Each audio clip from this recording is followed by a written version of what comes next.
பதிலுரை பாடல். பல்லவி. வாழ்வோரின் நாட்டினிலேயே ஆண்டவரின் நலன்களைக் காண்பேன். ஆண்டவரே என் ஒளி, அவரே என் மீட்பு. யாருக்கு நான் அஞ்ச வேண்டும்? ஆண்டவரே என் உயிருக்கு அடைக்கலம். யாருக்கு நான் அஞ்சி நடுங்க வேண்டும்? பல்லவி. வாழ்வோரின் நாட்டினிலே ஆண்டவரின் நலன்களைக் கண்டேன்.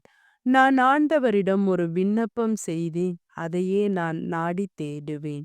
ஆண்டவரின் இல்லத்தில் என் வாழ்நாள் எல்லாம் நான் குடியிருக்க வேண்டும். ஆண்டவரின் அழகை நான் காண வேண்டும்.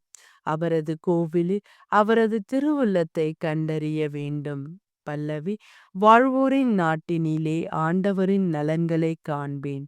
வாழ்வோரின் நாட்டினிலே ஆண்டவரின் நலன்களைக் காண்பேன் என்று நான் இன்னும் நம்புகிறேன். நெஞ்சே, ஆண்டவருக்காக காத்திரு. மன உறுதி கொள். உன் உள்ளம் வலிமை பெறட்டும். ஆண்டவருக்காக காத்திரு. பல்லவி. வாழ்வோரின் நாட்டினிலே ஆண்டவரின் நலன்களைக் காண்பேன்.